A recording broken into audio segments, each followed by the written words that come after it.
Ini berarti cuma ngerekam doang. Enggak direkam. Di sini enggak apa-apa bisa sebelahnya sebelum dimunculin. Iya.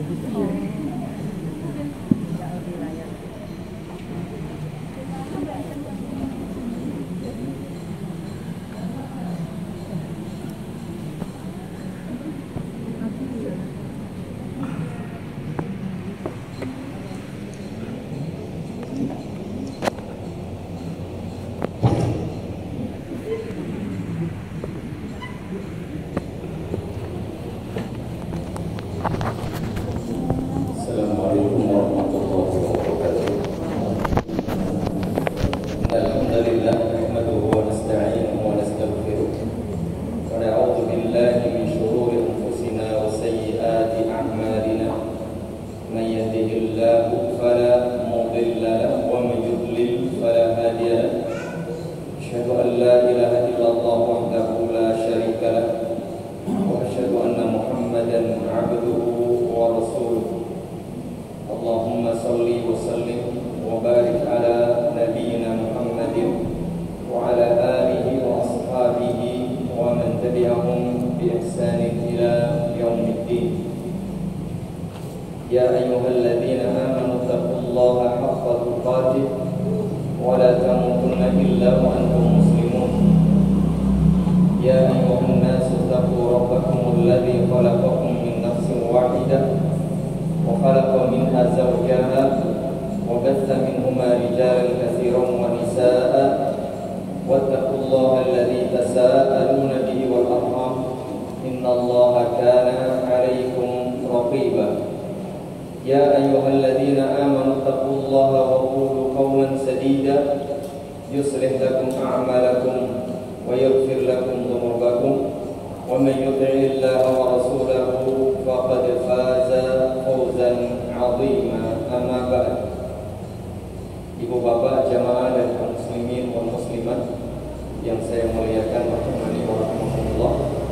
Alhamdulillah, bersyukur kepada Allah Subhanahu wa taala pada kesempatan pagi hari ini Allah kumpulkan dan pertemukan kita di salah satu rumahnya, yaitu di masjid, dalam rangka untuk berzikir, dalam rangka untuk beribadah, dalam rangka untuk bersyukur kepadanya. Semoga Allah jadikan majelis kita pada pagi hari ini betul-betul menjadi majelis amal saleh yang membawa manfaat bagi kita di dunia dan tentu kelak pada hari kiamat. Amin. Berikutnya semoga salawat, salam dan keberkahan senantiasa dilimpahkan kepada Nabi kita yang mulia, Nabi Muhammad sallallahu alaihi wa ala alihi wasallam, para istri, para keluarga, para sahabat, utamanya al-khulafaur rasyidun, para nabi dan rasul lainnya, juga untuk semua umat Islam, siapapun mereka, tidak peduli dimanapun dan kapanpun berada pula, yang masih mengikuti agama ini dengan baik sampai jelang hari kiamat tiba. Berikutnya, ibu bapak jamaah yang mudah-mudahan dirahmati Allah Subhanahu wa taala, sebelum kita mencoba mengulang kembali dan saling mengingatkan terkait dengan tema kita pada pagi hari ini, yaitu beberapa amalan yang bisa menjadi sebab Allah masukkan kita ke dalam surga. Mengingatkan bahwa kita sekarang sudah masuk musim penghujan, dan kita bersyukur kepada Allah Subhanahu wa taala diberi rahmat oleh Allah Subhanahu wa taala. Jangan lupa doa ketika ada hujan turun, ibu bapak. Jangan pula lupa ketika usai hujan ada doanya. Ada doa ketika ada angin kencang, doa ketika ada petir. Biasanya itu satu paket, ada angin, ada petir, ada hujan. Begitu pula ketika hujan lebat tidak henti-henti, ada juga doanya. Ini semuanya dalam rangka apa? Beribadah kepada Allah Subhanahu wa taala dalam beragam kondisi dan keadaan. Dan bersyukurlah kita karena ada sering hujan, sering ini, sering itu. Itu menjadi sebab kita beribadah juga. Mungkin di tempat lain tidak ada petir, tidak ada angin kencang, tidak ada hujan, tak bisa beribadah dengan sebab itu. Oleh karena bersyukurlah kita kepada Allah Subhanahu wa taala. Begitu pula ketika hujan turun, manfaatkan untuk berdoa kepada Allah Subhanahu wa taala, karena saat hujan turun itu salah satu kesempatan atau keadaan kondisi doa kita dijawab oleh Allah Subhanahu wa taala. Kemudian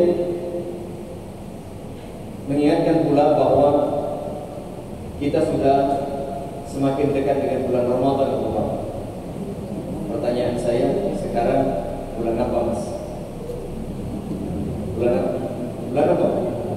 Apa? Rabi apa Sya'ban? Pak, bulan apa kita? Rabi? Jumati lawan. Jumati apa? Seminter. Bulan apa? Mantap gitu loh. Jangan ragu lah. Ya. Jumatil Ula, Jumatil Awal apa Jumatil Ula?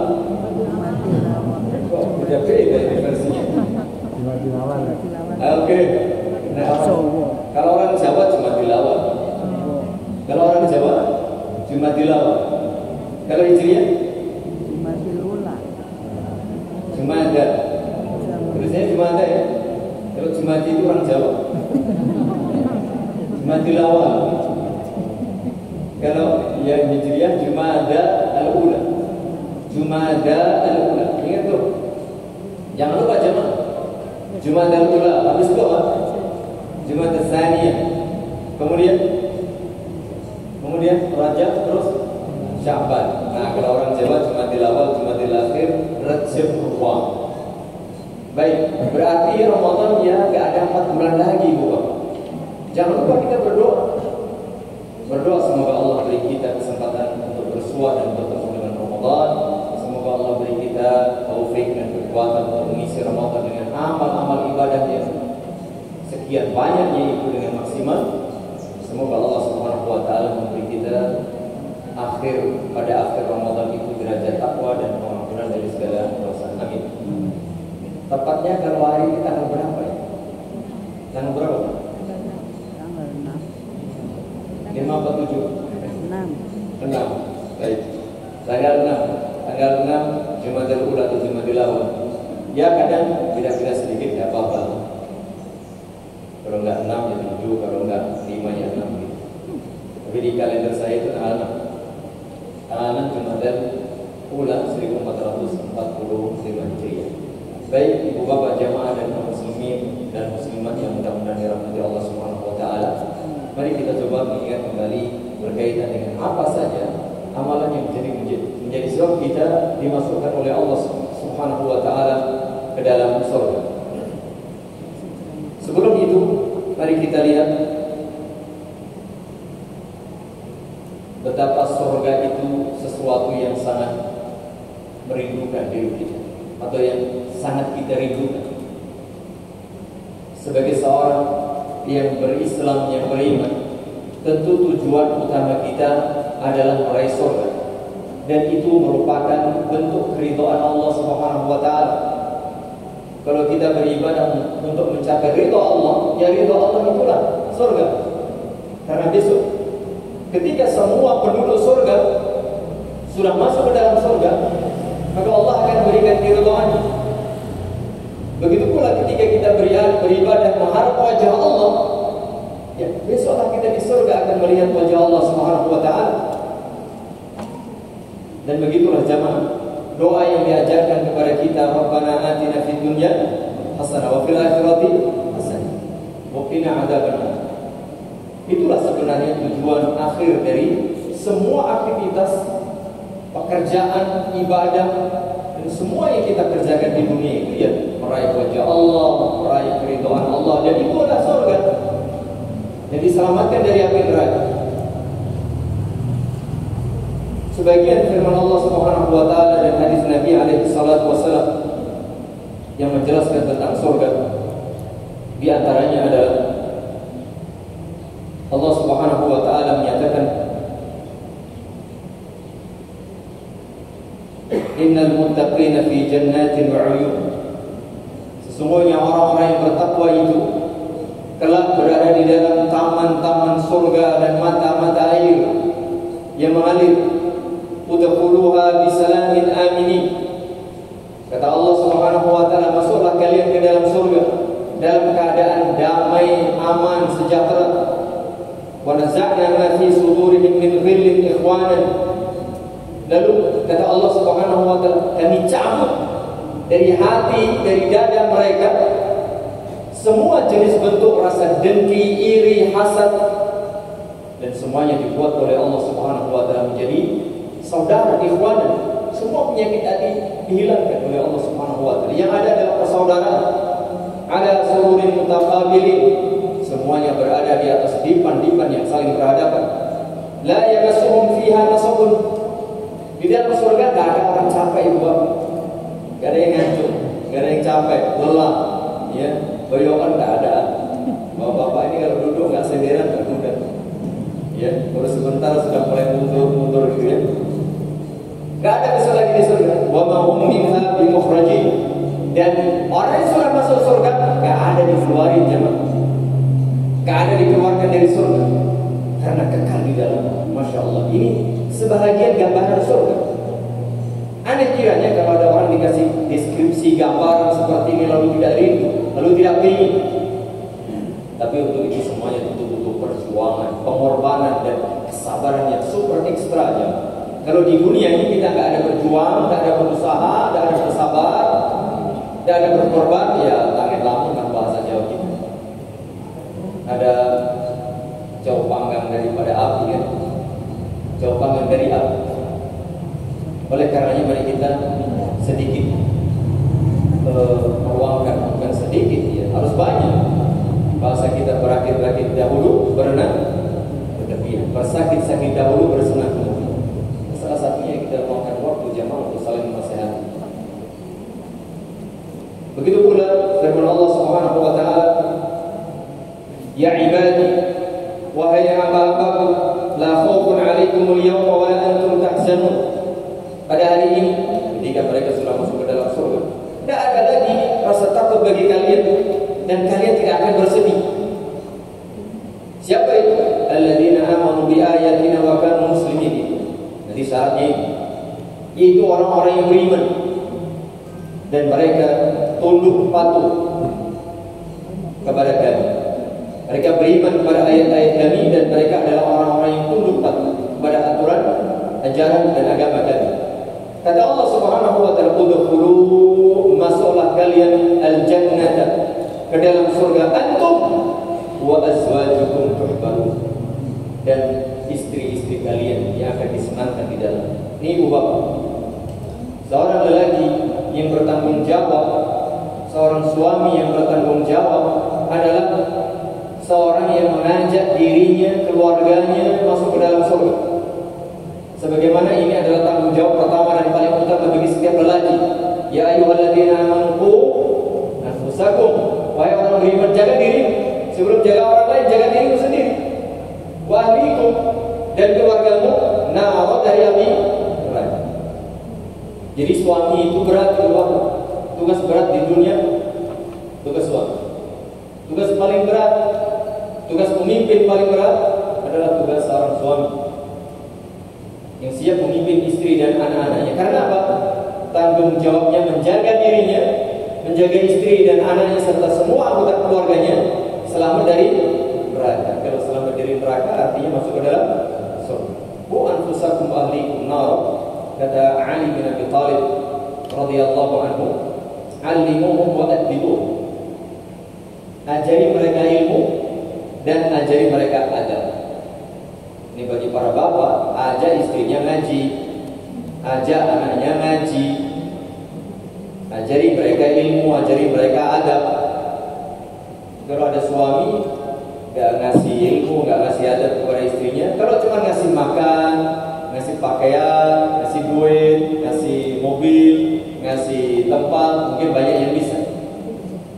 Tapi ngasih ilmu, ngasih adab, ngasih bimbingan agar dia masuk ke dalam surga, ini yang tidak mudah ya. Itu tidak mudah.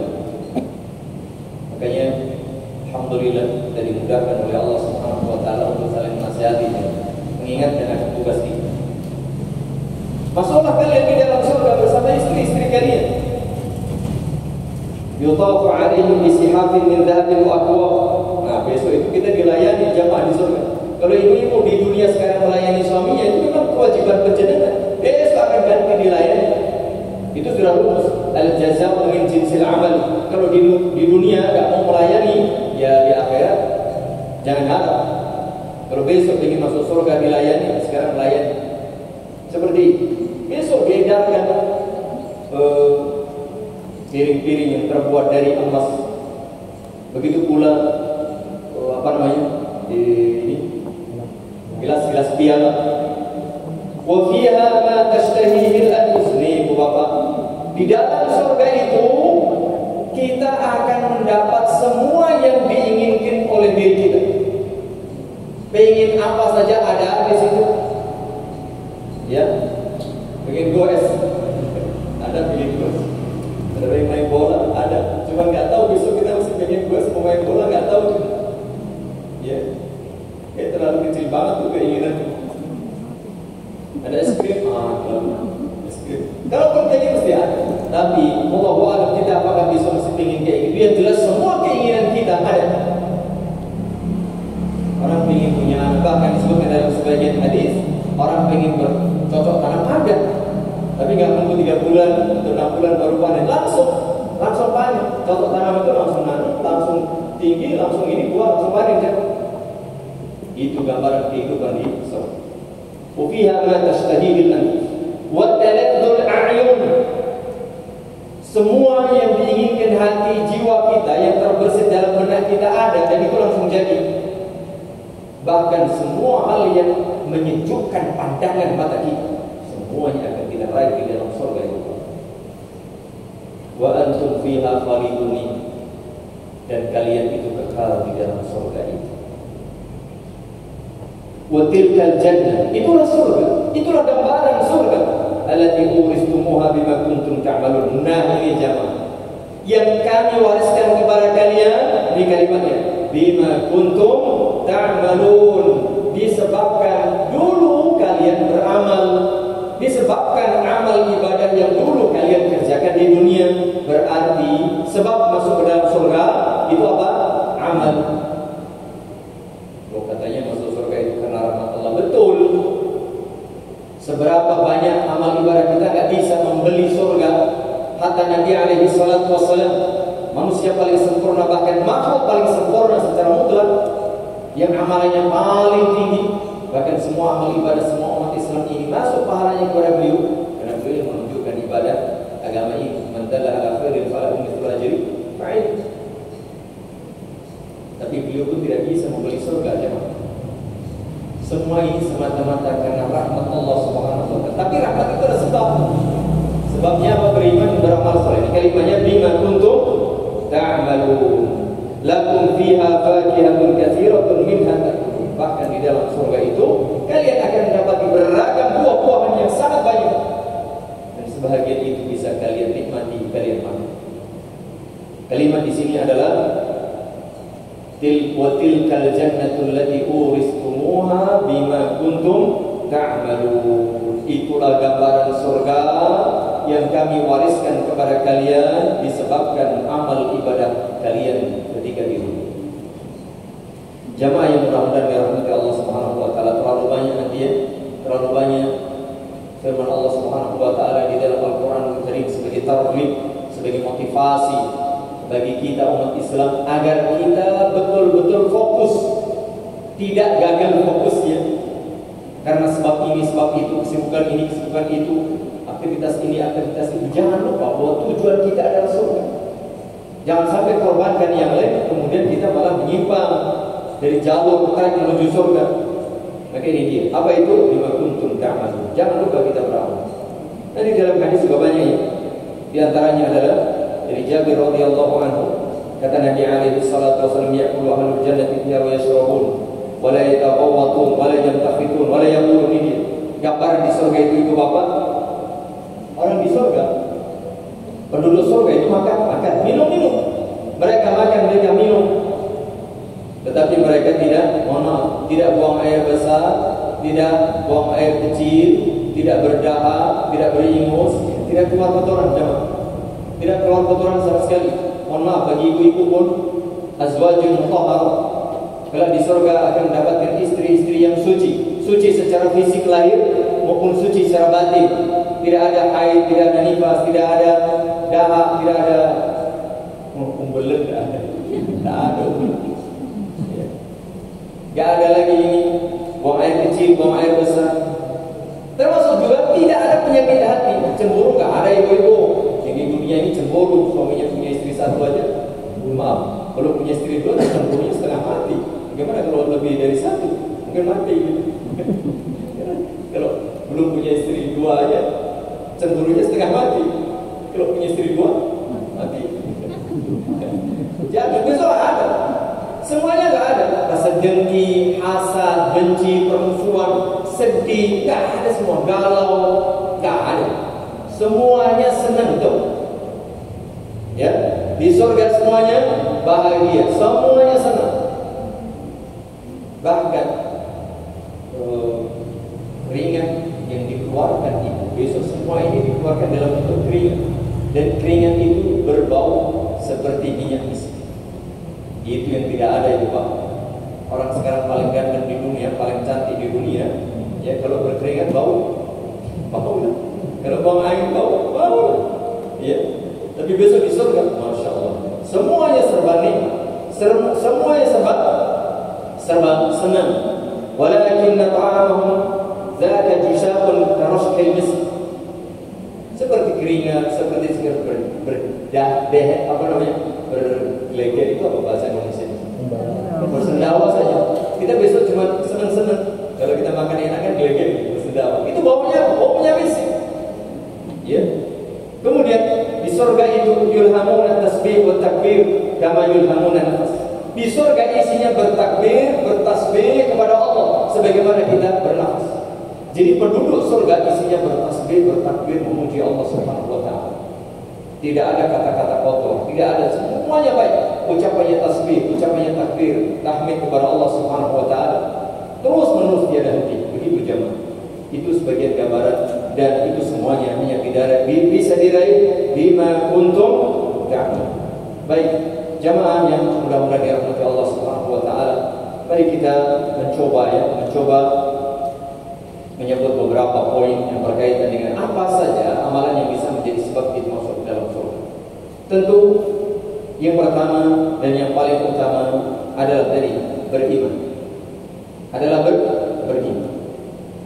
Kata Allah Subhanahu wa taala dalam surah Al-'Asr, wal 'asr, demi waktu, demi masa, innal insana lafi khusr. Semua manusia, tidak peduli dia, laki, perempuan, tua, muda, kaya, miskin, orang zaman dahulu, sekarang maupun yang akan datang, dia manusia, lafi khusr, benar-benar berada di dalam kerugian, illa, kecuali alladzina amanu, sebab keberuntungan, sebab keselamatan adalah beriman. Maka sebab pertama adalah beriman. Wa amilus shalihat, dan beramal saleh. Salah satu bentuk amal saleh tadi tawassaw bil haqqi, saling menasihati tentang kebenaran, wa tawassaw bis sabr, saling menasihati tentang kesabaran. Syarat pertama adalah beriman, memeluk agama Islam. Orang yang tidak beragama Islam, sebanyak apapun, sebesar apapun, sehebat apapun amal yang dia kerjakan, tidak akan diterima. Wa man yabtaghi ghayra al-islam dinan falan yuqbal minhu wa huwa fil akhirati minal khasirin. Ini kalimat bahwa barang siapa memeluk selain Islam sebagai agama, maka tidak diterima amal ibadah dia, dan kelak pada hari kiamat dia termasuk orang-orang yang merugi. Termasuk keimanan ini adalah menjaga akidah dan tauhid, menjaga akidah yang benar dan tauhid yang lurus. Kata Allah Subhanahu wa taala, wa laqad uhiya ilayka wa ila alladziina min qablika la in asyrakta la yahbatanna 'amaluka wa la takunanna minal khasirin. Setelah beriman, mengucapkan dua kalimat syahadat, jaga keimanan itu, jaga tauhid itu, jangan sampai ternoda oleh perbuatan syirik dan kekufuran. Sungguh telah kami wahyukan kepadamu dan kepada nabi-nabi sebelummu, wahai Muhammad, la in asyrakta, jika kau berbuat syirik, la yahbatanna 'amaluka, sungguh semua amal ibadahmu itu gugur, hancur, sia-sia belaka, wa la takunanna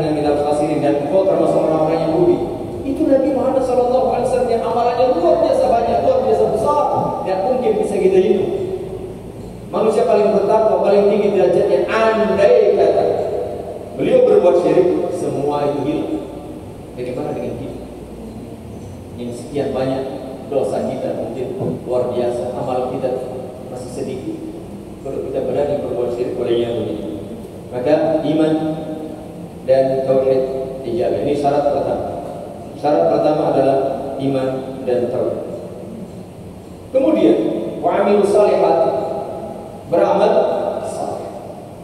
Amal saleh itu diterima dan dianggap sebagai amal saleh jika memenuhi dua syarat. Setelah seseorang menjadi muslim, maka dituntut untuk beramal sama. Amal saleh itu diterima dan sah jika memenuhi dua syarat. Yang pertama, ikhlas. Wa ma umiru illa liya'budullaha mukhlishina lahu-d-din. Tidaklah mereka diperintah kecuali supaya beribadah kepada Allah dengan memurnikan, mengikhlaskan seluruh amal ibadah agama ini hanya untuk Allah. Ikhlas. Innamal a'malu binniyat. Semua amal ibadah itu sah dan diterima serta mendapatkan pahala sesuai dengan kadar niat pelaku. Kemudian yang kedua, amal soleh itu dianggap soleh, sah dan diterima jika sesuai dengan tuntunan syariat agama Rasulullah sallallahu alaihi wasallam, alias ittiba. Man 'amila 'amalan laisa 'alaihi amruna fa huwa radd. Siapapun yang melakukan suatu amal ibadah tapi tidak dilandasi oleh perintah dasar hukum dari kami dalam agama Islam, maka itu tertolak. Berarti batinnya itu murni ikhlas untuk Allah, lahirnya benar sesuai dengan syariat Rasulullah sallallahu alaihi wasallam. Kalimat ini terkumpul, atau tiga syarat ini, Islam, ikhlas dan ittiba, terkumpul di dalam potongan ayat dalam firman Allah Subhanahu wa taala surah Al-Kahfi ayat terakhir, "Faman kana yarju liqa'a rabbih falyamal 'amalan salihan wa la yusyrik bi'ibadati rabbih ahada." Maka barang siapa ingin bertemu dengan Rabbnya, dengan Tuhannya, yaitu Allah Subhanahu wa taala, berarti dia Islam. Karena orang non-muslim itu gak ingin bertemu dengan Allah, karena ngerti dia sanksi yang akan diberikan oleh Allah kelak pada hari kiamat. Kalau dia bertemu Allah, dia akan menyesal. Beda dengan orang beriman, orang Islam, dia suka bertemu Allah. Karena apa? Karena keislaman dan keimanannya itu, dia semakin rindu dengan balasan terbaik yang akan Allah berikan kepada dirinya, yaitu surga.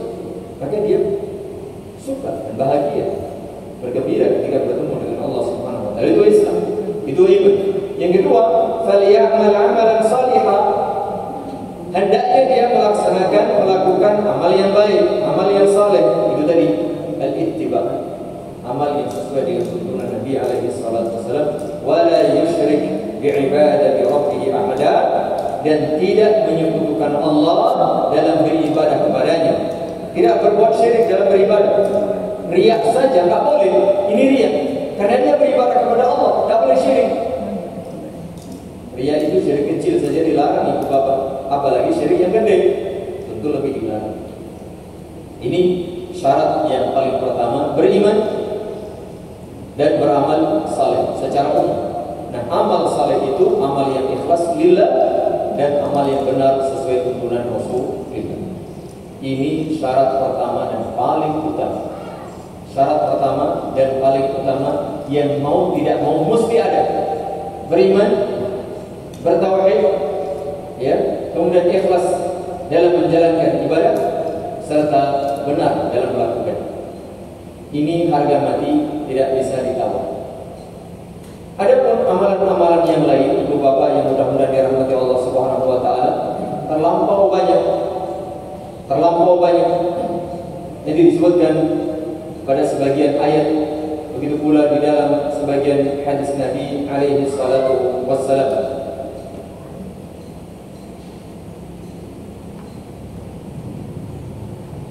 Yang pertama adalah bertakwa. Tentu setelah tadi beriman, bertauhid, ikhlas dan beramal saleh secara umum, maka sebab yang pertama yang menjadikan Allah memasukkan kita ke dalam surga adalah at-taqwa. Takwa itu artinya perisai, pelindung. Yaitu bagaimana kita bisa menjaga, melindungi, menghalangi diri kita dari murka dan azab atau siksaan Allah Subhanahu wa taala, baik di dunia maupun kelak pada hari kiamat. Bagaimana caranya? Menjalankan perintah Allah, menjauhi larangan Allah Subhanahu wa taala. Itulah takwa secara umum demikian. Disebutkan oleh sebagian ahlul ilm definisi takwa di antaranya, apa itu takwa? Hiya al-khawfu minal jalil. Takwa itu takut kepada Allah al-jalil, Zat yang maha agung. Wal amalu bil tanzil, mengamalkan Al-Quran, at-tanzil, wahyu Allah Subhanahu wa taala. Kemudian wal qana'atu bil qalil, ini senantiasa qanaah dan bersyukur kepada Allah meskipun kita mendapatkan rezeki yang sedikit. Senantiasa selalu bersyukur, qanaah kepada Allah, itu takwa. Wal isti'dadu li yaumil rahim, kemudian senantiasa mempersiapkan diri, mencari bekal dalam rangka menghadap Allah pada al-yaumur rahim, hari ketika kelak kita menghadap Allah Subhanahu wa taala, hari kematian kita. Kita membekali diri dengan amal saleh, terus beribadah kepada Allah, bekal ketika kita kelak mati menghadap Allah Subhanahu wa taala. Itu bertakwa. Ada juga yang lain mengatakan takwa adalah an ta'mala bi ta'atillah, engkau melakukan amal ibadah dengan melaksanakan ketaatan kepada Allah ala nurin min Allah, berdasarkan cahaya dari Allah. Artinya kita beramal dalam rangka beribadah kepada Allah atas dasar dalil dari Al-Quran, dalil dari sunnah Nabi alaihi salatu wassalam, dalil dari syariat Allah Subhanahu wa taala. Itu bertakwa. Tarju thawab Allah, dalam rangka kita mengharap balasan dan pahala dari Allah. Sebaliknya wa antatruka maksiat Allah, engkau tidak durhaka kepada Allah ala nurin min Allah, di atas dasar cahaya dari Allah. Takhafu iqab Allah, dalam rangka engkau takut akan kemurkaan dan azab dari Allah Subhanahu wa taala. Itu sebagian definisi, takrif atau pengertian takwa yang disebutkan oleh para ulama. Disebutkan oleh Allah Subhanahu wa taala di dalam surah Al-Hijr, innal muttaqina fi jannatin wa 'uyun, sungguh orang-orang yang bertakwa itu kelak di dalam surga berada di taman-taman dan mata-mata air. Begitu pula disebutkan di dalam surah Ali Imran, wasari'u ila maghfiratin min rabbikum wa jannatin 'arduha as-samawati wal ardh u'iddat lil muttaqin, dan bersegeralah kalian menuju ampunan dari Tuhan kalian yaitu Allah, dan bersegeralah menuju surga seluas langit dan bumi yang disiapkan bagi hamba-hamba yang bertakwa. Berarti takwa merupakan sebab Allah masukkan kita ke dalam surga. Demikian pula disebutkan dalam hadis Nabi alaihi salatu wassalam, riwayat Imam At-Tirmidzi dan Ibnu Majah dan juga Imam Ahmad. Hadis ini disebutkan dalam silsilah al-ahadits as-sahihah. Nabi alaihi salatu wassalam menyatakan, aktsaru ma yudkhilun nasa al-jannata at-taqwa wa husnul khuluq. Ternyata amalan yang paling banyak menjadi sebab Allah masukkan seseorang ke dalam surga, yang pertama takwa, dan yang kedua akhlak yang mulia. Ternyata takwa dan akhlak yang mulia menjadi sebab paling banyak Allah masukkan seseorang ke dalam surga. Sebab berikutnya, ibu bapak dan jamaah yang mudah-mudahan dirahmati Allah Subhanahu wa taala, adalah senantiasa taat berusaha selalu taat kepada Allah dan Rasul. Ta'atullah tabaraka wa ta'ala wa rasulih sallallahu alaihi wa ala alihi wasallam. Dalilnya tersebut di dalam surah Al-Fath. Wa may yuti'i Allah wa rasulahu yudkhilhu jannatin tajri min tahtiha al-anhar. Ini dia. Barang siapa taat kepada Allah dan Rasulnya Muhammad sallallahu alaihi wasallam, yudkhilhu jannatin, pasti Allah masukkan orang yang taat kepada Allah dan Rasulnya tadi ke dalam surga, tajri min tahtiha al-anhar, yang di bawahnya ada sungai-sungai yang senantiasa mengalir. Sebaliknya, wa man yatawalla, barang siapa berpaling dari ketaatan kepada Allah dan Rasulnya, yu'adzibuhu 'adzaban alima, Allah pasti memberikan azab dan siksaan baginya dengan sangat pedih lagi berat. Tersebut di dalam Sahih Al-Bukhari dari sahabat Abu Hurairah radhiyallahu anhu bahwa Nabi alaihi salatu wasallam menyatakan, kullu ummati yadkhuluna al-jannah, semua umatku, semua umat Islam dijamin masuk surga. Alhamdulillah jemaah, kita menjadi umat Nabi sallallahu alaihi wasallam. Ada jaminan surga, ada. Tapi Nabi melanjutkan sabdanya yang ternyata belum selesai. Illa man aba, kecuali yang enggan. Nabi sallallahu alaihi wasallam menyatakan dalam sebuah kalimat yang sangat indah, kullu ummati yadkhuluna al-jannah illa man aba. Semua umatku pasti masuk surga, kecuali yang enggak mau, kecuali yang enggan. Lalu para sahabat pun heran. Waman ya'ba ya Rasulullah? Mana ada wahai begitu Rasul orang yang tidak mau masuk surga? Mana ada orang yang tidak masuk surga? Aneh kan? Kan begitu. Kalau ditanya ibu bapak, semua orang atau hampir semua orang mesti ingin surga. Bahkan kalau kita bertanya kepada orang ahli maksiat pun, bahkan kalau kita bertanya barangkali kepada orang non-muslim, kepada orang yang masih berbuat syirik, orang jahat, kalau ditanya, Pak, ingin surga kan? Oh iyalah. Masa bertanya kayak gitu? Mas, semua orang ingin surga. Tapi Nabi alaihi salatu wasallam memberikan penjelasan, ada yang tidak mau, illa man aba. Wa man ya'ba ya Rasulullah?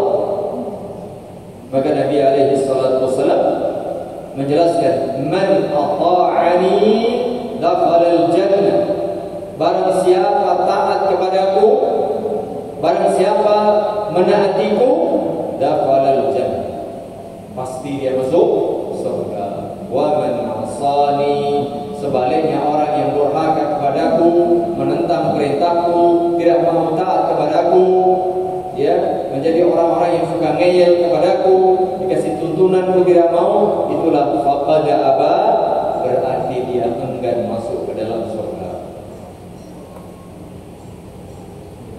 Berarti sebab masuk ke dalam surga adalah taat kepada Allah dan Rasul.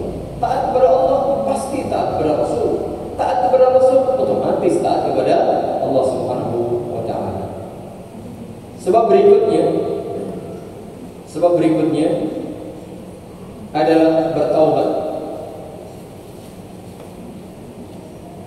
Kita ini manusia biasa, ibu bapak. Kullu bani Adam khata'. Nabi alaihi salatu wasallam menyatakan semua manusia, dan manusia itu keturunan Nabi Adam alaihi salam, pasti banyak salah, banyak dosa, sering salah, sering dosa, khata'. Tidak hanya sekali dua, tapi banyak, tapi sering. Wa khairul khata'in at-tawwabun. Tapi manusia yang memang fitrahnya, lumrahnya itu banyak salah, banyak dosa, itu yang terbaik siapa? Yang banyak bertaubat kepada Allah Subhanahu wa taala. Oleh karena itulah ketika seseorang itu bertaubat, Allah akan memberi. Ketika seseorang mohon ampun, Allah akan kasih. Karena salah satu di antara sekian nama-nama Allah yang maha indah lagi maha sempurna itu adalah At-Tawwab.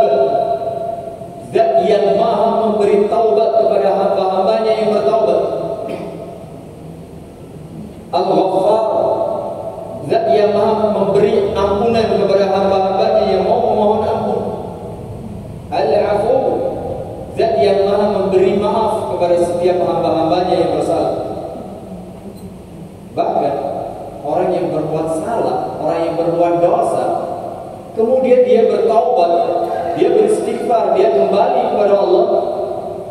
Ini dia. Allah menyatakan, illa man taba wa amana wa amila amalan salihan fa ulaika yubaddilullahu sayyi'atihim hasanat. Kecuali orang yang bertaubat, beriman dan melaksanakan amal-amal kebaikan, Allah ganti dosa dan keburukannya itu dengan kebaikan-kebaikan. Allahu Akbar. Orang bertobat itu bukan sekedar diampuni, tapi diganti keburukannya dengan kebaikan. Luar biasa di kemurahan Allah Subhanahu wa taala. Begitu pula disebutkan, illa man taba wa amana wa amila salihan fa ulaika yadkhuluna al-jannata wa la yuzlamuna syai'a. Kalau diampuni dosanya, diterima taubatnya, diganti keburukan dan dosanya serta kejahatannya itu dengan kebaikan, otomatis masuk ke dalam surga ini. Orang siapa bertaubat dan beriman serta beramal saleh, maka mereka itu yadkhulunal jannata, pasti akan masuk ke dalam surga, la yuzlamuna syai'a. Mereka tidak akan sedikit pun dizalimi, dikurangi kebaikan. Berarti orang yang bertaubat, orang yang beristighfar, berhenti dari perbuatan dosa dan maksiatnya, itu dijamin masuk surga. Mengapa? Karena at-taibu minadz-dzanbi kaman la dzanba lahu. Orang yang sudah bertaubat dari perbuatan dosanya, ya seperti orang yang tidak punya dosa. Jangan dulu berdosa, lalu bertaubat, namanya taubat diampuni, namanya taubat dihapus, bahkan diganti dengan kebaikan, ya seperti tidak ada dosa lagi. Begitu dalam hadis disebutkan oleh Imam Ibnu Majah, at-taibu minadz-dzanbi kaman la dzanba. Maka mari kita berupaya jemaah selalu beristighfar, bertaubat kepada Allah Subhanahu wa taala. Seberapapun dosa yang kita miliki, seberat apapun dosa yang kita lakukan, sehitam apapun masa lalu kita, sekelam apapun perjalanan kehidupan kita, maka kita tutup lembaran-lembaran masa lalu dengan istighfar dan taubat, lalu kita buka lembaran-lembaran baru dengan amal saleh dan kebaikan. Karena Allah Maha penerima taubat. Innallaha yaqbalu taubatal 'abdi ma lam yughargir. Allah pasti menerima taubat setiap orang selama belum sakratul maut. Begitu pula Allah menerima taubat sebelum matahari terbit dari barat. Itu bagi orang-orang yang hidup di akhir zaman. Adapun kiamat masing-masing orang, kiamat sukhra itu ya sebelum dia meninggal, sebelum dia sakratul maut, dosa apapun itu diterima. Maaf, istighfar dari dosa apapun, taubat dari dosa apapun itu diterima, meskipun dosanya itu dosa kekufuran, dosa kesyirikan, dosa-dosa besar, maksiat yang luar biasa. Kalau dia bertobat, Allah terima. Kecuali bahkan ampunan Allah ini diberikan kepada orang-orang yang beriman, meskipun dia belum sempat bertobat, selama itu bukan dosa syirik. Orang siapa bertemu Allah, man laqiyani, maaf, barang siapa yang membawa dosa, menemuiku dengan membawa dosa segede bumi atau seberat bumi, dalam keadaan la yusyriku bi syai'an, tidak membawa dosa syirik, Allah masih berkenan mengampuni mereka dengan dosa, dengan ampunan seberat dan segede bumi itu pun, dengan catatan mereka tidak berbuat syirik, tidak membawa dosa syirik. Jadi bertaubat adalah sebab Allah masukkan ke dalam surga. Nabi alaihi salatu wasallam memberikan bimbingan kepada umat beliau supaya bertaubat sebanyak mungkin. Nabi memberi contoh bahwa ini, kata Nabi alaihi salatu wasallam, astaghfirullah wa atubu ilaih fil yawm akthar min 70 marrah. Bahwa Nabi alaihi salatu wasallam setiap hari itu beristighfar, bertaubat kepada Allah lebih daripada 70 kali. Itu Nabi yang dosanya sudah diampuni semua, masih beristighfar lebih dari 70 kali. Bagaimana dengan kita jemaah? Begitu pula belum pernah sekali duduk, sekali istighfar itu sampai 100 kali. Didengar dan dilihat serta dihitung oleh sebagian sahabat. Begitu jemaah. Oleh karenanya mari kita amalkan istighfar dan taubat ini setiap hari agar kita dimasukkan ke dalam surga Allah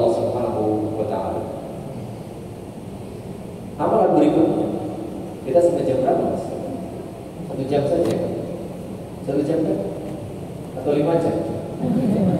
Saya 1 jam, 4 jam. Ini yang sebanyak. Nanti silakan kita ambil poin-poin saja.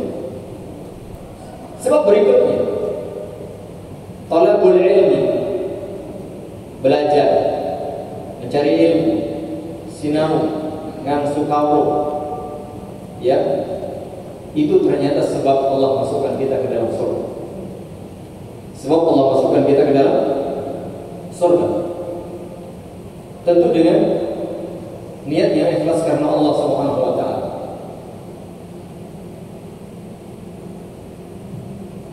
Disebutkan dalam potongan hadis yang sudah sering kita dengar, bahkan sudah kita hafal, man salaka tariqan yaltamisu fihi ilman sahhalallahu lahu bihi tariqan ila jannah. Barang siapa berjalan, barang siapa menempuh jalan untuk mencari ilmu agama, Allah mudahkan baginya jalan menuju surga. Ini luar biasa. Apalagi pada zaman kita ini sebenarnya fasilitas dan kemudahan mencari ilmu itu sudah terbuka lebar dengan beragam bentuk. Sebenarnya kalau kita renungkan, tidak ada lagi orang beralasan tidak bisa belajar pada zaman kita ini. Kalau zaman dahulu oke, karena sumber ilmu itu mungkin jauh, sarana terbatas, fasilitas terbatas. Sekarang ini, masya Allah, di mana-mana ada. Para ulama masih banyak, alhamdulillah, nikmat dari Allah. Fasilitas belajar banyak, apalagi ada yang namanya internet. Itu luar biasa, dengan segala bentuk dan ragam caranya. Fasilitas terlalu banyak. Maka man salaka tariqan, barang siapa menempuh jalan. Jalan itu ada 2. Jalan dalam arti betul-betul dia menempuh jalan, ya, dari rumah ke masjid, dari rumah ke madrasah, dari rumah ke pesantren, dari rumah ke sekolah, dari rumah ke kampus, itu berjalan. Atau penjenengan dari Indonesia mungkin ke Yaman, ke Saudi, ke Yordan, ke Mesir, atau ke tempat-tempat para alim ulama, jenengan betul-betul menempuh jalan. Baik perjalanan itu pendek maupun panjang, sebentar atau lama, itu menempuh jalan dalam rangka menempuh ilmu. Atau salah tariqan itu, menempuh jalan itu bisa dalam bentuk metode cara. Ada orang berdiskusi, ada orang membaca, ada orang menghafal, ada orang merekam, ada orang beli buku, ada orang apalagi mendengarkan dari video, mendengarkan dari rekaman. Itu cara kan? Itu juga menempuh. Jadi man salaka tariqan itu ada 2 macam. Betul-betul dia berjalannya itu, yang satu adalah cara dia belajar. Pokoknya bagaimana dia paham. Entah dia membaca, entah dia mendengar, entah dia berdiskusi, entah dia menghadiri pengajian, entah dia mendengarkan, macam-macam. Pokoknya itu cara. Bagaimana cara dia mendapatkan ilmu. Maka Allah mudahkan dengan sebab itu jalan menuju surga. Sehingga kehidupan orang ahli surga di dunia ini, calon-calon penghuni surga di dunia ini, ya, salah satu bentuknya apa jamaah? Rajin belajar. Jadi kalau di dunia ini orang malas-malas belajar, ya bagaimana? Bagaimana kita akan mengatakan dia menjadi calon penghuni surga? Termasuk juga orang yang rajin belajar itu kan disebutkan dalam hadis, man yuridillahu bihi khairan yufaqihu. Barang siapa Allah kehendaki menjadi baik, Allah pahamkan agama padanya. Ingat, orang baik itu berarti paham agama. Sedang untuk paham agama, tidak mungkin santai-santai, tidak mungkin malas-malas. Orang sudah mengerahkan segala macam kemampuan dirinya, hartanya, tenaganya, pikirannya, semuanya, waktunya. Belum tentu dia paham. Gimana dengan yang malas-malas? Innamal ilmu bitta'allum. Ilmu bisa diraih dengan belajar jamaah, dengan belajar. Kadang kita ini belajar sekali, 2 kali, 3 kali, mesti lupa juga. Jadi orang baik itu tandanya dia rajin belajar. Maka kalau kita lihat banyak orang yang rajin belajar, itu sebagai tanda dia menjadi orang baik. Nah, kalau dia baik, itu tanda dia sudah masuk surga, kan gitu. Kan begitu? Itu sudah otomatis dengan catatan dia lakukan itu lillah subhanahu akan bernilai ibadah dan bermanfaat baginya. Itu dengan niat ikhlas dan dengan cara yang betul. Ini yang tidak mudah nanti ya, menjaga hati. Jadi alhamdulillah ibu bapak jamaah yang mudah-mudahan dirahmati Allah Subhanahu wa taala, bagi yang tidak bisa hadir di majelis-majelis ilmu langsung offline begitu, bisa secara online, bisa kapan saja, bahkan kita di kamar pun, atau mungkin sambil mengerjakan sesuatu, ibu-ibu sambil masak pun bisa mungkin mendengarkan. Kalau memang tidak ada waktu, tidak ada kesempatan sama sekali, selama tidak mengganggu aktivitas yang lain, bisa disambung. Jadi tidak ada alasan lagi bagi kita untuk tidak belajar, meskipun jamaah belajar terbaik adalah belajar yang datang langsung ke majelis ilmu. Itu yang terbaik dari segala sisi. Karena apa? Ada keutamaan di majelis ilmu. Itu tentu lebih utama. Adapun hasilnya ya tergantung. Ke majelis ilmu kalau tidur ya. Kalau tidur dia dapat keutamaan majelis ilmunya, tapi nggak dapat ilmunya. Aku nggak bisa karena sibuk. Oke, di rumah dia mungkin tidak mendapatkan keutamaan ketika datang di majelis ilmu, tapi dia mendapatkan keutamaan mendapatkan ilmu bisa. Sehingga kalau kita padukan, kalau pas lagi sibuk, lagi repot, ya kita di rumah, di samping atau di mana saja. Tapi kalau ada waktu dan sempatkan jamaah. Bahkan bagi para ibu pun dulu para sahabiat, ya, radhiyallahu anhunna ajma'in, itu minta kepada Nabi 1 hari untuk apa? Belajar. Jadi minimal ibu-ibu itu ya ketemu pekan sekali minimal itu. Karena begitu dia untuk mencari. Ini dia sebab berikutnya adalah talabul ilm, mencari ilmu, belajar baik formal maupun tidak. Jadi belajar itu jangan, namanya sekolah itu mencari ilmu gak harus kemudian kita terdaftar sebagai mahasiswa, mahasiswi, siswa-siswi, santriwan, santriwati, tidak. Dan bahkan konsep belajar itu ya tidak selesai. Ada orang merasa aku sudah selesai kuliah, lalu dia merasa sudah selesai belajar. Ini orang yang terpedaya, ini orang tertipu, ini orang keliru ya. Belajar itu nggak ada selesai, entah ada formal sebagai mahasiswa, santri atau bukan. Pokoknya menuntut ilmu nggak akan pernah selesai sebelum kita mati. Itu prinsip yang harus dijaga. Bahkan sebagai motivasi saja, ini sudah beberapa kali saya sampaikan di majelis saya. Ada seorang yang menyampaikan motivasi, info sebagai motivasi buat kita semuanya. Ikhwan ini sedang belajar kuliah di Universitas Islam Madinah.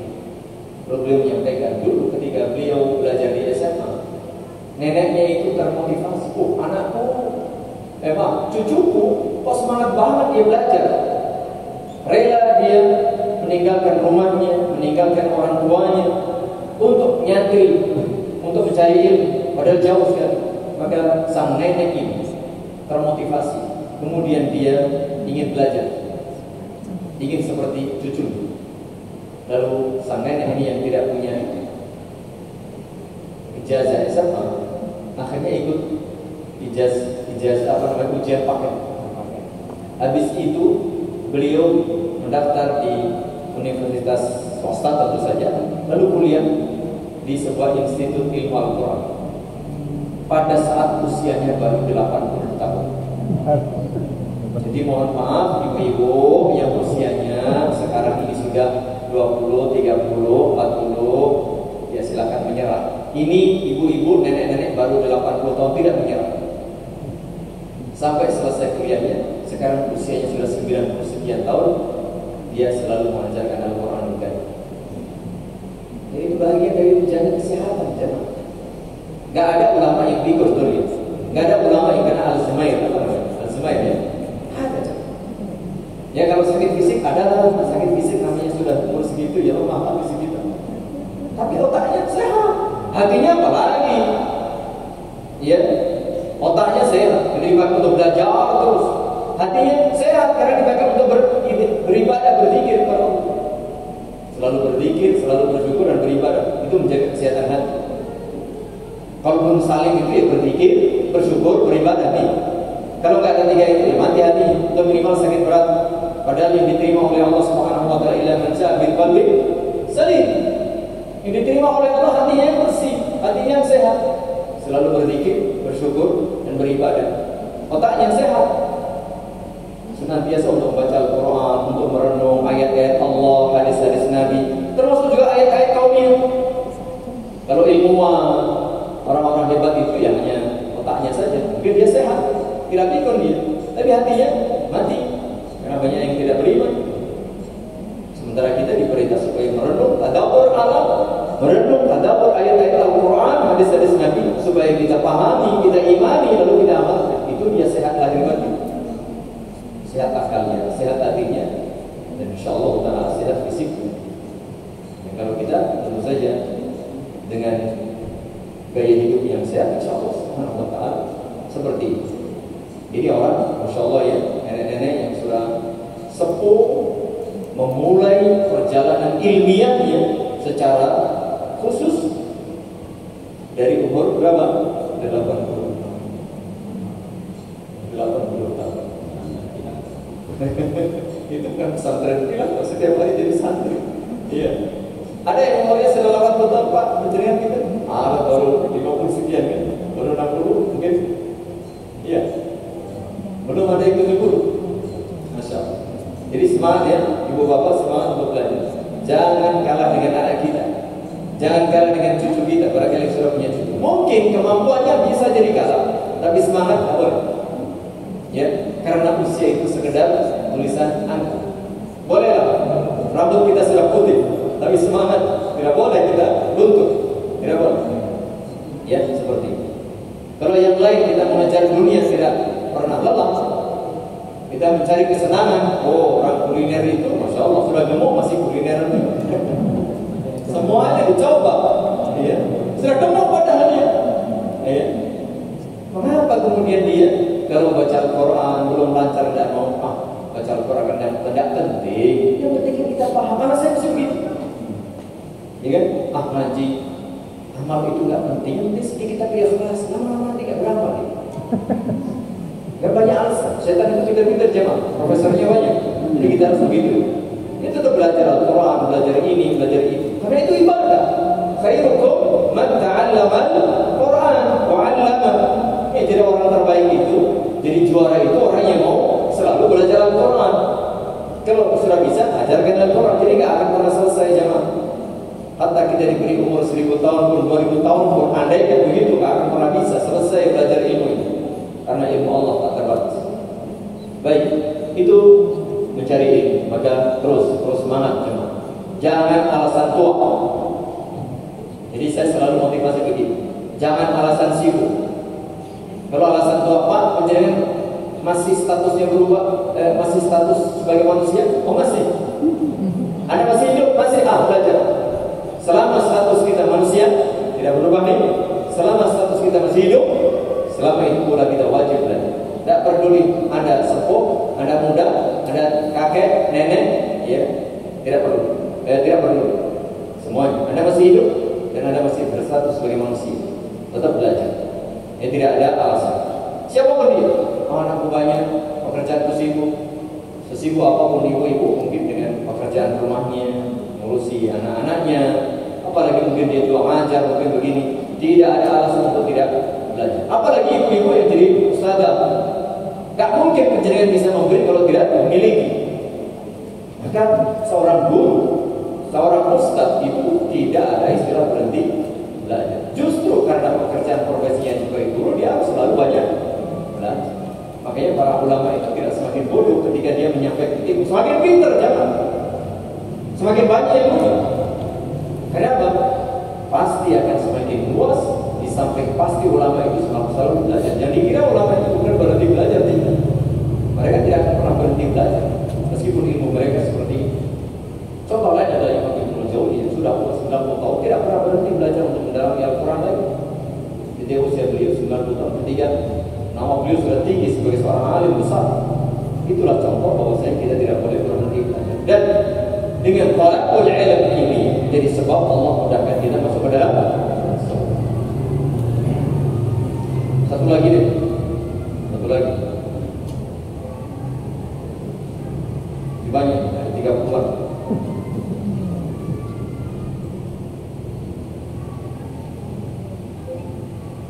berakhlak mulia.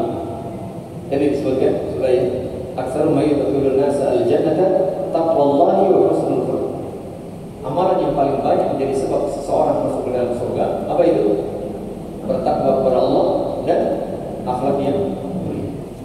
Nah, akhlak yang mulia ini Ibu Bapak, akhlak kepada Allah. Akhlak kepada Allah yang pertama beriman kepada Allah, mengimani dan menerima seluruh berita dari Allah. Ada berita-berita yang sifatnya mungkin tidak sesuai dengan akal kita, kita terima itu berita dari Allah. Makanya orang-orang yang banyak yang keliru, tidak berakhlak kepada Allah. Allah di atas, Allah Ali, Allah di atas arsy. Ada orang mengatakan Allah di mana-mana. Itu orang tidak punya akhlak kepada Allah Subhanahu wa taala. Dan dia tidak terima, tidak membenarkan, tidak mengimani berita dari Allah. Bukankah man asdaqu minallahi qila? Gak ada yang lebih benar lagi ucapannya daripada Allah. Semua ucapan Allah itu benar adanya.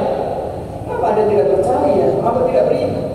Sebenarnya sederhana aja dalam mengimani nama-nama dan sifat-sifat Allah Subhanahu wa taala yang kadang memang tidak sesuai dengan akal kita, atau akal kita memang tidak nyambung. Karena memang itu perkara yang sangat tinggi, mulia. Ini perkara keimanan, perkara gaib. Kita imani saja. Yang kedua, kita membenarkan dan mengamalkan perintah dari Allah dan Rasul. Kalau tadi membenarkan dan mengimani berita ada surga, neraka, begini begitu. Yang kedua, mengamalkan. Ada hukum waris misalnya. Aduh, perempuan ini cuma separuh dari laki-laki, tidak terima dia, tidak bisa. Itulah hukum waris. Lalu bapak-bapak yang kaya, mengapa orang enak-enak saja dapat zakat 2,5% dari saya? Saya sudah siang malam bekerja sebagai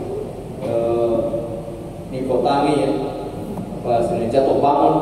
Enak-enak saja itu orang miskin dapat 2,5%. Ya sudah itu perintah dari Allah Subhanahu wa taala. Berjihad apalagi? Jihad dengan harta, dengan nyawa, jihad dengan tubuh kita. Termasuk mungkin ibu-ibu nih biasanya masalah waris dan masalah ta'addud ini yang paling ribet nih. Kalau bapak-bapak ini masalah jihad sama zakat nih ribet nih. Karena apa? Duit itu sendiri ngapain itu orang harus dikasih cuma-cuma? Orang miskin, orang fakir, itulah perintah Allah. Kenapa kita harus berjihad? Mestinya enak-enak sama istri, sama keluarga. Ya berjihad bisa begini. Ibu-ibu mungkin ini laki-laki 2 kali lipat, dia perempuan cuma separuh. Atau misalnya, oh masa kita yang boleh dimandu sementara laki-laki boleh menyampak, kita hanya punya satu. Dan itulah aturan Allah. Akhlak kepada Allah itu terima, ya, amal. Sami'na wa amanna kalau berita, sami'na wa ata'na kalau itu perintah. Dan yang ketiga, akhlak kepada Allah itu apa? Sabar, menerima hal-hal yang tidak menyenangkan. Ada ujian, ada ini, ada musibah, ada itu, sabar. Itu akhlak kepada Allah. Karena apa? Beriman pada takdir. Orang yang beriman pada takdir itu pasti sabar. Orang yang tidak beriman pada takdir, nggak sabar dia. Dan bahaya orang tidak beriman pada takdir, amalnya tidak diterima jemaah. Jadi ini saling bersambung, saling berkonsekuensi. Itu akhlak kepada Allah. Akhlak kepada sesama. Wa khaliqin nas bi khuluqin hasan. Kata Rasul sallallahu alaihi wasallam, bergaulah dengan sesama manusia dengan akhlak yang baik. Ya, akhlak yang baik. Kita tidak mengganggu, yang pertama. Minimal tidak mengganggu jemaah. Itu akhlak yang baik. Baik dengan ucapan, sikap maupun perbuatan kita. Jangan mengganggu orang lain, itu minimal.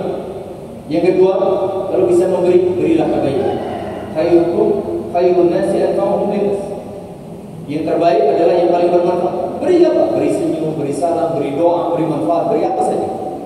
Termasuk bagi saudara-saudara kita yang sekarang ini tertindas. Kalau kita nggak bisa memberi dalam bentuk harta, memberi dalam bentuk tenaga, bantuan langsung, kita beri doa. Doakan mereka kebaikan. Doakan kepada Allah Subhanahu wa taala mereka diberi kebaikan. Itu jamaah beberapa yang bisa kita sampaikan berkaitan dengan sebab-sebab seseorang masuk ke dalam surga. Yang pertama jelas tadi ya, iman dan amal saleh itu mutlak. Iman dan amal saleh. Nah, iman itu harus jaga tauhid, harus ikhlas ketika beramal dan harus benar dalam beramal. Yang lain-lain tadi ada kita mencari ilmu, ada kita berakhlak yang mulia, ada kita beristighfar dan bertaubat, lalu kita bertakwa kepada Allah Subhanahu wa taala, taat kepada Allah Subhanahu wa taala, dan masih banyak lagi lainnya. Di antaranya adalah bangun masjid, ya, kita istiqomah, kemudian kita tidak suka berdebat, kita tidak berdusta, kita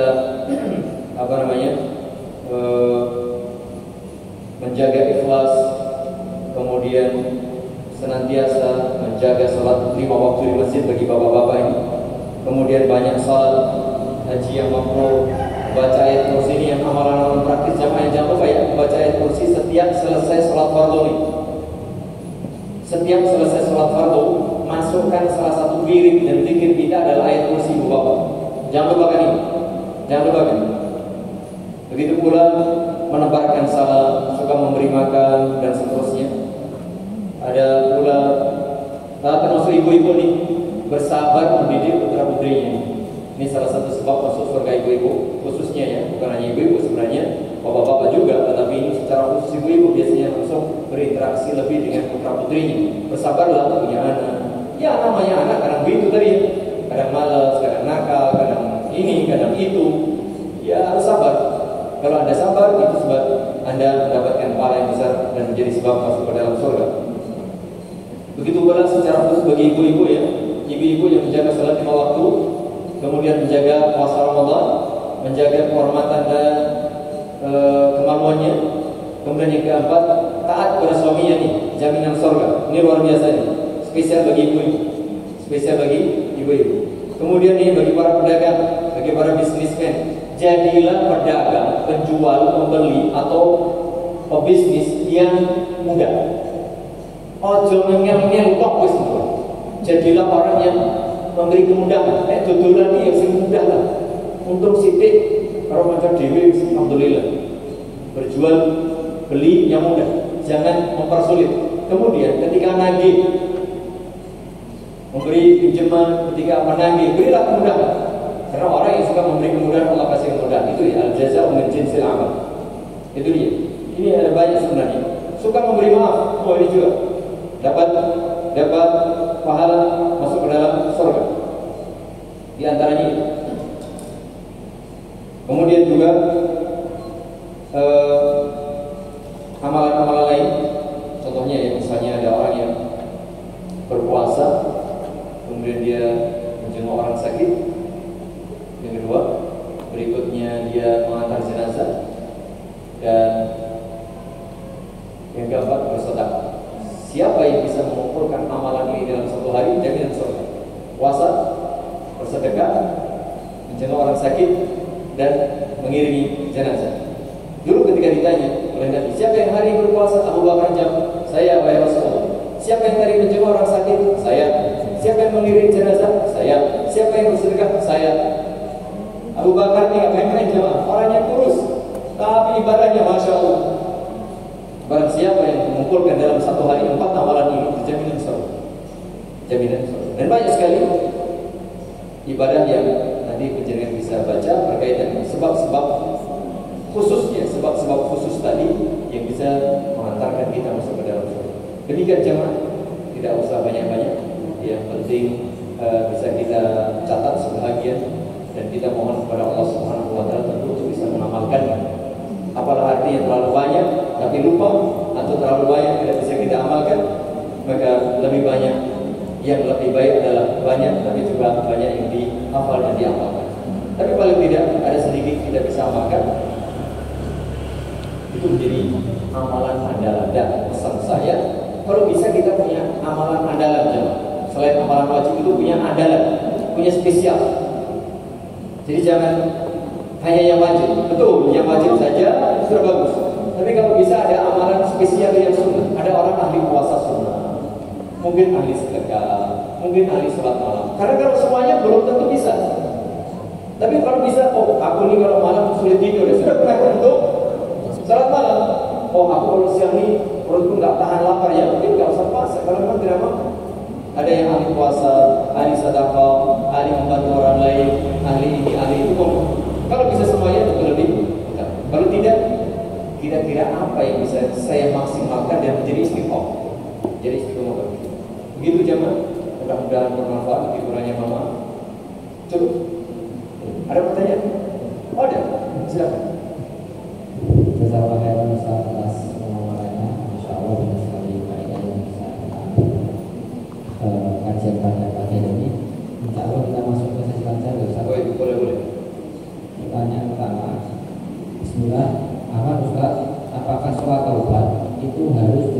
sering-sering atau hanya satu kali saja? Barakallahu. Salat taubat itu ada. Disunahkan salat taubat. Allah Ta'ala a'lam bishawab. Apakah sekali atau sering-sering sesuai dengan kondisi dan kebutuhan. Ya, sesuai dengan kondisi dan kebutuhan. Kapan kita merasa banyak bersalah atau kapan saja kita selesai melakukan satu perbuatan dosa, ini anjurkan kita melakukan salat taubat. Ya, ketika kita betul-betul merasa kita dosa, ya berdosa, dosa-dosa besar khususnya. Ya, Allah Ta'ala a'lam bishawab. Kalau ada, karena tidak ada ketentuan harus sekian kali, apa hanya sekali saja, sekian kali, tidak ada ketentuan. Tentu ini bersifat umum dan mutlak, dikerjakan saat kita membutuhkan. Allahu a'lam bishawab. Pertanyaan selanjutnya Ustaz. Bismillah, izin bertanya Ustaz, bagaimana cara bertobat karena durhaka kepada orang tua, sedangkan orang tua sudah meninggal? Apakah masih diampuni dosa karena durhaka kepada orang tua? Karena durhaka terhadap orang tua termasuk salah satu dosa yang sisanya disegerakan di dunia. Baik. Taubat jika berkaitan dengan hak Allah ada 3. 1. Meninggalkan perbuatan dosa tersebut. 2. Menyesali perbuatan dosa tersebut. 3. Berazam tidak melakukannya lagi. Ini jika berkaitan dengan Allah Subhanahu wa Ta'ala. Kalau berkaitan dengan sesama manusia, ada tambah satu lagi. Hendaknya diselesaikan, diikhlas, mencari keikhlasan orang yang kita zalimi. Kalau kita mencuri, kita kembalikan. Kalau kita dulu menyakiti, kita minta maaf. Nah, bagaimana dengan dosa durhaka kepada orang tua?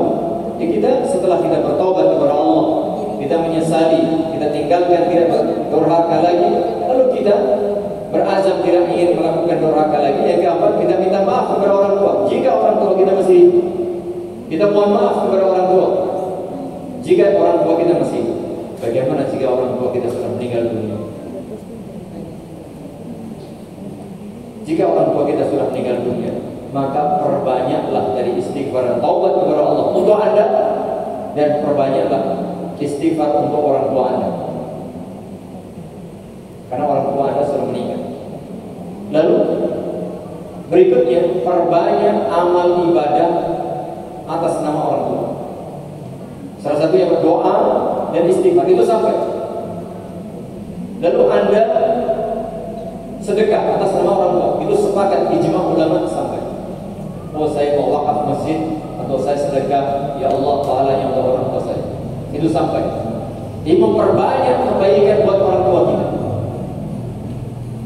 memperbanyak kebaikan buat orang tua. Dan mungkin orang tua kita punya utang dulu. Kalau orang tua sudah meninggal, kemudian harta warisannya nggak ada, kita memang tidak wajib. Meskipun tidak wajib karena kita dulu pernah salah sama orang tua. Nah, dianjurkan anak yang mampu itu membayarkan utang orang tua. Maka bayarkan utang, bayarkan utang. Kalau masih ada tanggungan utang, tanggungan ini bayarkan. Kemudian juga yang wajib adalah menyambung silaturahim, kerabat orang tua kita, kerabat ayah, kerabat ibu, kerabat ayah disambung silaturahim. Bahkan termasuk ini dia, bakti kepada orang tua yang paling utama, yaitu menyambung silaturahim, menyambung hubungan dengan orang-orang yang dicintai oleh orang tua kita. Contoh, ayah kita wafat, ayah kita punya saudara, punya kerabat. Yang pertama ini silaturahim jelas. Kedua, misalnya ayah kita punya istri, bukan ibu kita. Istri ayah itu bukan ibu kita ya. Ibu kita, ibu kita, istri ayah yang lain. Kalau misalnya ayah punya istri lebih daripada satu, kita wajib silaturahim kepada istri ayahnya, berbakti, menghormati istri ayah meskipun bukan ibu kita. Nah, sebagian orang itu kadang-kadang nggak mau berbuat baik kepada madu ibunya. Ini salah besar. Karena menghormati ayah itu harus menghormati orang yang dicintai ayah. Salah satunya adalah istri-istri ayah meskipun bukan ibu kita. Itu penting ya, karena sebagian orang itu benci sama madu ibunya. Nggak boleh seperti itu. Jadi kita berusaha untuk apa? Menghilangkan penyakit hati. Kemudian bahkan sahabat ayah kita, teman-teman ayah kita yang dulu dicintai ayah kita, kita diperintah supaya menghubungi. Inna min abarri al-birri, salah satu bentuk bakti kepada orang tua yang paling bagus adalah silatul wuddi abi, menjalin hubungan dengan orang-orang yang dicintai ayahnya. Jadi kita menjaga seperti ini. Perbanyak kebaikan dalam rangka berbakti kepada orang tua. Kalaupun kita pernah durhaka kepada orang tua, tak sengaja ataupun tidak. Setelah kita bertaubat kepada Allah, ya, kita berusaha kalau mampu kita selesaikan tanggungan orang tua kita sebagai bakti kita kepada mereka. Lalu kita jalin silaturahim, kita hubungi orang-orang yang dulu dekat dengan orang tua kita. Demikian. Wallahu a'lam bishawab. Dan kita bisa beramal tadi, bisa bersedekah, bisa mohonkan ampunan kepada orang tua. Jadi ijma, termasuk membayarkan hutang, ini ijma sampai pahala ini kepada orang tua. Wallahu a'lam bishawab. Pertanyaan yang terakhir Ustaz, maaf yang agak panjang. Bismillah Ustaz, saya dan suami merasa orang ini, maka kami menyekolahkan anak-anak kami di pondok supaya menjadi anak yang soleh dan soleha. Setelah lulus dari pondok, kemudian kuliah di universitas umum, sekarang malah susah atau tidak mau taklim dan tidak rutin baca Al-Quran. Sholatnya juga tidak selalu di masjid, bahkan pergaulannya cenderung bergaul dengan teman-teman perempuan. Mohon nasihatnya Ustaz. Yang pertama pertanyaannya Ustaz, apa yang harus kami lakukan dengan cara bagaimana menasihati karena mereka sudah dewasa? Pertanyaan kedua, bagaimana kami kelak di akhirat, mungkin pertanyaan jawabannya itu. Pertanyaan ketiga, mohon doa untuk memberikan hati. Baik. Jadi ibu bapak jamaah yang mudah-mudahan dirahmati Allah Subhanahu wa taala, status anak itu tidak peduli anak itu masih kecil, remaja, dewasa, atau bahkan sudah tua. Itu anak kita. Termasuk orang tua kita. Gak peduli orang tua kita ini masih hidup atau sudah wafat, itu orang tua kita. Itu yang harus dipahami. Sehingga ya ayyuhalladzina amanu qu anfusakum wa ahlikum nar itu berlaku kapan saja. Meskipun mama bapak sudah sepuh, putranya sudah dewasa, mungkin sudah jadi orang besar gitu, sudah punya anak, bahkan sudah punya cucu. Itu anak bapak, itu anak ibu. Kalau dia salah, bapak ibu tetap wajib menegurnya. Kadang-kadang kita itu, anakku jadi pejabat, aku pensiun lah, dia pokok merawani gereja. Itu anak bapak, itu anak ibu. Apalagi baru dewasa, baru kuliah kan. Apalagi dia duitnya juga dari orang tuanya sih. Nasihati siapapun mereka, jadi apapun mereka itu, anak ibu, anak bapak, kita berkewajiban mendidik mereka. Lihat tuh Nabi Ibrahim, ya kan? Putranya sudah ditinggal di Mekah, sudah berkeluarga dia. Lalu cek itu, kamu siapa? Saya istri ini. Bagaimana kehidupanmu? Aduh Pak, kami ini berat, begini begitu dan seterusnya. Aduh, pokoknya nggak bahagia dan miskin kami ini, kata perempuan itu. Oke, kalau begitu nanti tolong ya sampaikan kepada Ismail suami itu, kalau dia sudah balik, tolong ganti ini daun pintu ini. Karena apa? Perempuan yang suka mengeluh tidak layak dari istri yang saleh. Dan itu sebab perempuan masuk neraka. Kata Nabi, aku melihat kebanyakan penghuni neraka itu perempuan. Apa sebabnya? Suka mengeluh, tidak bersyukur sama suami. Ibu-ibu hati-hati. Jadi biasanya suka mengeluh. Dikit-dikit mengeluh, dikit-dikit capek, dikit-dikit ngantuk, dikit-dikit macam-macam. Hati-hati, itu sebab masuk neraka. Nabi Ibrahim, anaknya sudah menikah, disuruh menceraikan istrinya. Jadi ada orang datang, ya iya, siapa orang yang begini, begitu. Apa pesannya? Oh tadi pesannya suruh ganti daun gitu. Oh itu dari ayah. Dia pesan supaya menceraikan kamu. Kembalikan dia ke orang tua. Dia menikah lagi. Satu kali datang, ketemu lagi perempuan. Mana suamimu? Oh lagi cari kerja. Bagaimana hidup? Oh alhamdulillah Pak, kami hidupnya bahagia meskipun makanannya begini. Oh istri solehah. Miskin tapi bahagia. Bersyukur kepada Allah. Oh nanti kalau suamimu pulang, tolong pertahankan daun itu. Ya, itu pulang. Tadi ada orang datang ya, iya. Tua, iya. Nah itu ayah. Apa pesannya? Supaya mempertahankan diri. Oh iya, aku diperintah supaya mempertahankan diri. Artinya orang tua selalu ngecek. Tidak peduli dia sudah dewasa, tidak peduli dia sudah berumah tangga. Itu anakku. Besok akan ditanya oleh Allah Subhanahu wa Ta'ala. Gitu ya, Ibu Bapak, jangan kadang-kadang kita ini perkemo sama anaknya, nggak berani sama anaknya. Orang tua nggak berani sama anaknya. Gimana? Kita itu harus punya wibawa sebagai orang tua. Bukan berarti kalian sok ngatur itu nggak boleh. Ya, orang tua yang sok ngatur semua kehidupan rumah tangganya, detail-detailnya nggak boleh, karena dia sudah punya rumah tangga sendiri. Tapi urusan-urusan yang penting seperti ini, oh iya, lihat kok, anak begini menyimpang, oh tegur. Tapi kan urusan-urusan rumah tangga detail nggak boleh kita campur-campur. Ya, tapi kan urusan gereja, oh iya betul. Nah, istrimu apa begini, tegur dia. Nasihati dia kan begini. Contoh tadi ya, jadi ibu-ibu, bapak-bapak kalau punya putra-putri yang seperti itu nasihati terus. Pantau HP-nya, pantau siapa temannya. Mohon maaf, zaman ini memang orang mungkin di rumah, tapi ini di seluruh dunia.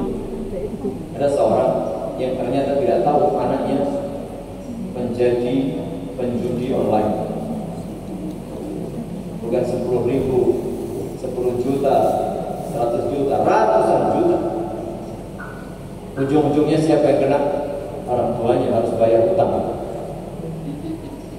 Naudzubillah min dzalik. Ada orang yang ternyata anaknya berzina, naudzubillah min dzalik. Maka ibu bapak jangan bertawakal kepada pesantren. Jangan bertawakal kepada guru, ustaz, kiai. Bertawakallah kepada Allah. Cek terus meskipun sudah disekolahkan di pesantren, disekolahkan di SD Islam, yang menjaga itu Allah itu Bapak. Selalu begitu ya, ini penting. Jadi tidak ada istilah terlambat, belum terlambat.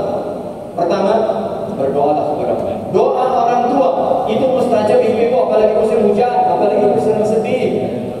Seperti yang malam terakhir, bangunlah doa buat anak-anak kita. Doa buat anak-anak kita ibu bapak. Ya, doa buat anak-anak kita.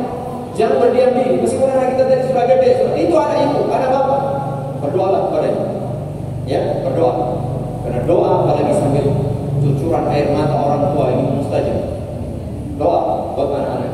Mungkin hari ini dia begini-begitu, tapi ingatlah, kalau ibu bapak bersabar, terus memantau, terus berbuat baik, terus mendidik, yakinlah di akhirnya akan baik. Karena Allah tidak akan menyia-nyiakan amal ibadah hamba-hambanya yang ikhlas. Itu penting. Hasil belum tentu sekali. Termasuk ibu-ibu jangan kemudian marah kalau anaknya gak juara. Kamu bodoh-bodohin anak juga boleh. Dulu itu umur segitu kan bodoh banget tuh. Anak kita sekarang ini hanya gak hafal sekian-sekian, kita marah gak boleh. Kita dulu gak bisa baca Quran sampai SMA mungkin. Anak kita cuma gak juara 1 aja tapi sudah lancar baca Quran. Jangan ya, jangan ngomong jelek buat anak. Jangan ngomong buruk buat anak. Bersabar tadi ya, bersabar ibu-ibu, bersabar bapak-bapak ya. Berdoa selalu. Kemudian yang kedua, karena itu statusnya anak, ajak dia mengaji. Ingatkan selalu, nasihat tidak boleh berhenti. Dan saya selalu sampaikan, khususnya bagi ibu bapak ya, bahasa orang sekarang parenting itu. Parenting itu cerewet, enggak, titik. Parenting itu apa? Cerewet, enggak. Tidak boleh diam.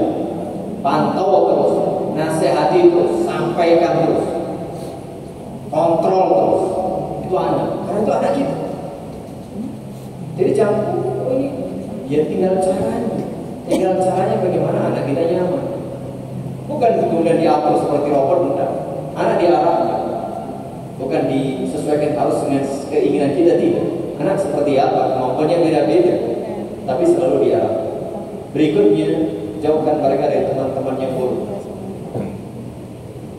Carikan teman-teman yang baik, ajak ngaji, ajak begini. Kalau pun tidak mau ngaji mungkin karena malu sama orang tuanya. Anak kalau sudah kuliah karena malu sama orang tuanya. Ya, datang bareng sama orang tuanya itu malu. Karena anak sekarang begitu. Padahal para sahabat dulu enggak. Omar ajak anaknya, ya kan? Karena anak muda dulu diajak oleh bapaknya.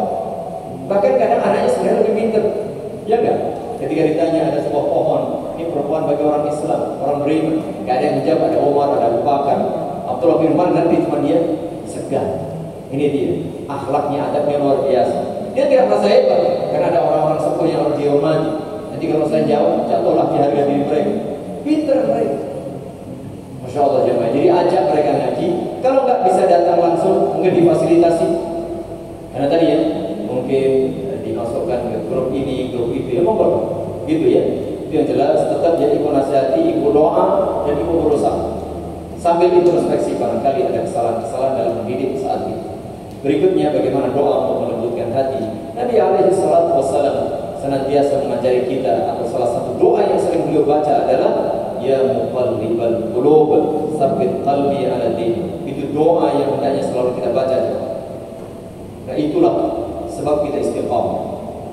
Sebab kita istiqamah. Allahumma inni ala dzikrika wa syukrika wa husni ibadatik. Doa yang disampaikan pada Mu'adz bin Jabal. Jangan lupa kau baca ini Mu'adz setiap selesai sholat atau di akhir sebelum selesai sholat, sebelum salam atau sesudah salam.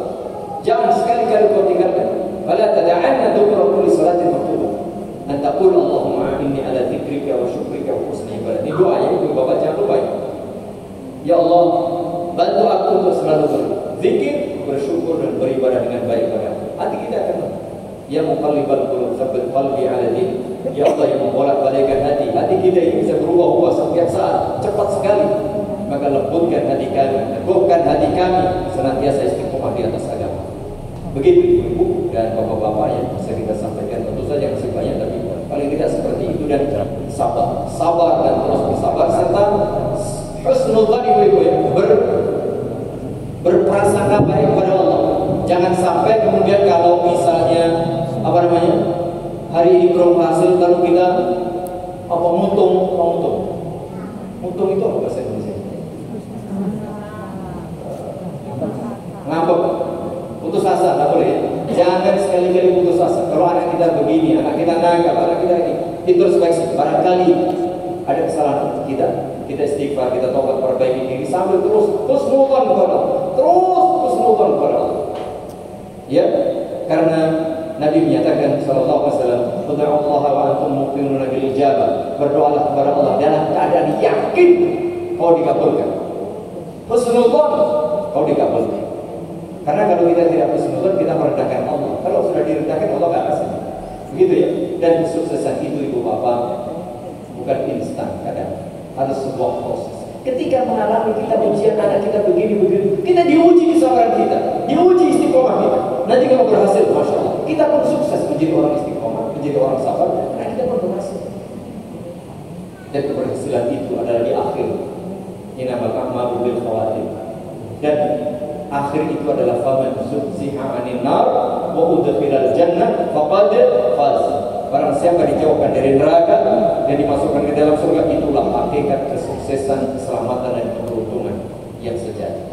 Semoga Allah masukkan kita semuanya orang-orang yang selamat, sukses dunia akhirat, putra putri kita, keturunan kita, orang tua kita, dan sahabat-sahabat serta saudara-saudara kita semuanya. Semoga senantiasa dijaga di atas jalannya yang lurus, diberi kemudahan untuk beramal soleh, dan tentu saja diberi kemudahan masuk ke dalam surganya. Amin.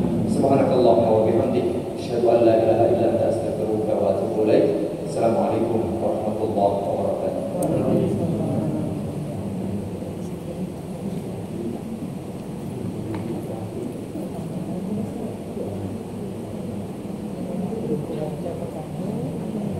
Allah